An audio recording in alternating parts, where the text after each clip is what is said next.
Sino ka ba? Ikaw ba si Guo Huaping? Hindi yan criminal matter. Hindi yan bagay na i-cite kaugnay ng mga kaso.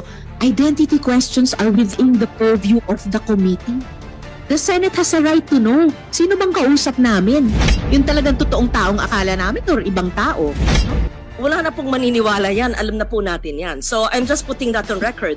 How can we extract the truth if the first question, wala pa ngang question, ay nagsisinungaling na?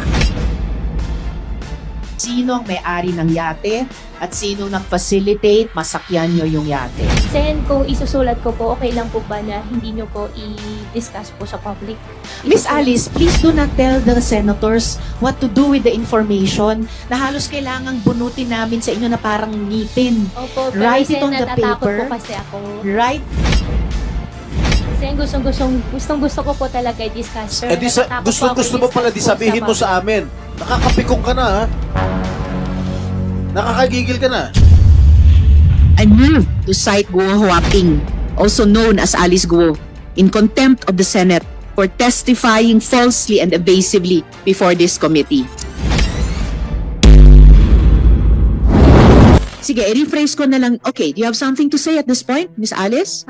Opo, Madam Chair, ako po si Alice Go. Well, napatunayan na po namin na hindi kayo si Alice Guo. Kayo ay totoong si Guo Huaping. Hindi lang ang komite ang umabot sa ganyang conclusion, ang NBI mismo at ang isa pang ahensya.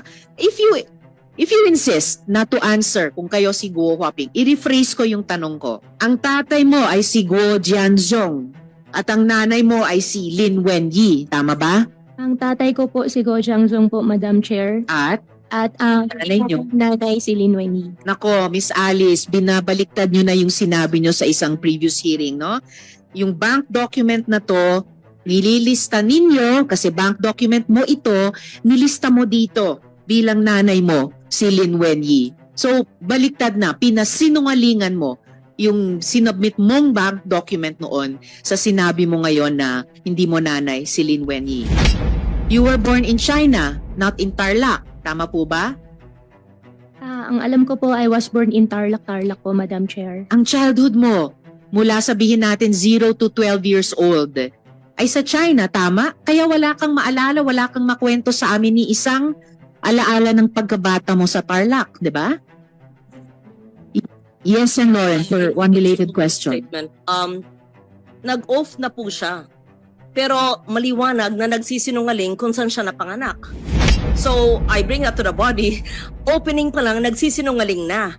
Alam naman nating lahat na may mga ahensya ng gobyerno na nagbigay ng mga birth certificate at inamin na nila ng PSA sa mga dayuhan at kasama siya doon. So, umpisa pa lang, ini-insist niya, pinagpipilitan niyang napanganak sa Tarlac. Wala na pong maniniwala yan. Alam na po natin yan. So, I'm just putting that on record. How can we extract the truth if the first question, wala pa ngang question, ay nagsisinungaling na? I move to cite Guo Huaping, also known as Alice Guo, in contempt of the Senate for testifying falsely and evasively before this committee. Alice Guo, ladies and gentlemen, is continuing to lie to this committee despite glaring evidence that she is a Chinese national named Guo Huaping, whose father, Jian Zhongguo, is Chinese, based on her own declaration in this committee, and whose mother, Lin Wenyi, is also Chinese, based on her own declarations in bank documents, by the way, verified by the AMLAC. This is a blatant defiance of the legislative's constitutional power of inquiry. Lumalabas na pinaglalaroan mo ang aming batas, pinapaikot mo ang mga Pilipino. Pero ibahin mo ang Senado. Ibahin mo ang Senado. Sino ang may-ari ng yate at sino nag-facilitate masakyan nyo yung yate? Sen, kung isusulat ko po, okay lang po ba na hindi nyo po i-discuss po sa public? Miss Alice, please do not tell the senators what to do with the information na halos kailangang bunutin namin sa inyo na parang ngipin. Opo, pero Write it Sen, on the natatakot paper. po kasi ako. Right?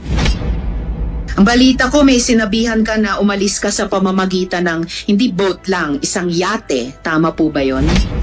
Yes po, meron po. So yate ang sinakyan nyo. Meron po kami sinagyan po na yate po. Sinong may-ari ng yate? At yon, at saan galing saan nyo sinakyan yung yate? Ano yung naging ruta nyo? Sen, yung yate po, kung sino po yung may-ari ng yate po, hindi ko po talaga alam. That is impossible. Madam Okay, Chair. talagang dapat na na-cite namin kayo in contempt. Unbelievable Madam Chair. yung mga sagot. Sen, okay lang po ba na hindi ko po siya i-discuss sa inyo po? No, you No, tell it us is the not truth right okay, now. Miss Alice. Natatakot po ako, hindi ko po Hindi masabi. ka dapat No. matakot. Sino ang nag-facilitate? Yung tanong ni Sendroy, sino nag-facilitate na magamit nyo yung yate? Madam Chair, gustong-gusto ko pong sabihin, pero Oh, hindi isulat ko mo sa po papel. masabi po sa public po. Isulat mo sa papel. Isulat mo sa papel at Isulat mo sa ipapasa papel. ng COMSEC sa aming Sige na. mga senador dito. Isulat mo sa papel sino ang may-ari ng yate at sinong nag-facilitate masakyan nyo yung yate. Yung may-ari po, tsaka yung nag-facilitate po, hindi po ako sure kung iisang tao po sila. It doesn't matter. Isulat mo yung dalawa o iisang pangalan na iyon sa papel para mabasa naming lahat dito. Sige na. Sen, kung isusulat ko po, okay lang po ba na hindi nyo po i-discuss po sa public? Miss Isusulat- Alice, please do not tell the senators what to do with the information na halos kailangang bunutin namin sa inyo na parang ngipin. Opo, pero Write it Sen, on the natatakot paper. po kasi ako. Write it on the paper at i-appreciate namin pag nabasa na namin. Unbelievable. Yung ibang witnesses kailangan sumagot verbally. Pinagbibigyan namin yung isulat sa papel. Please do that now. May ibang witness na ginawa na yon sa nakaraang hearing. Please write down on paper. At saka makadagdag, Sen, Madam pasensya Chair. na po talaga, pero natatakot po talaga ako. Miss Madam Chair. Alice, nauubos Opo, na yung pasensya namin dito. Sana po maintindihan nyo rin po Isulat ako nyo. na natatakot po ako talaga. Iniintindi ka namin at inaalam namin kung ano yung kinatatakutan mong sinasabi mong death threat, ayaw mo pang sabihin. Ngayon, mas simple, isulat sinong may-ari at facilitator sa yate at sabihin mo sa amin saan ka sumakay. Sen, gustong-gusto ko po talaga i-discuss. Pero natatakot po Gusto ako mo pala, di i-discuss po sabihin mo public. sa amin. Nakakapikong ka na, ha? Nakakagigil ka na. At saka Miss Alice, nasa custody kayo ng PNP. Paano kayo papatayin doon? Imposible. You are within the most protective institution sa ating bansa. You are sa national headquarters ng Philippine National Police sa Camp Crame. Yes. Isulat mo na yung Yes. may-ari at facilitator sa yate. Yes po, Madam Chair. Alam ko po, safe na safe po ako ngayon. Kaso lang, nagwa-worry po ako pagkatapos po ng session, pagkatapos po ng hearing, ano pong mangyayari po sa akin. Doon po Let's ako take it nagwa-worry. one day at a time. One step at a time. First step, isulat mo sa Hindi po ako nagkakamali. Pero wala po ako makitang number, tapos parang may mga wings po, ganun lang po.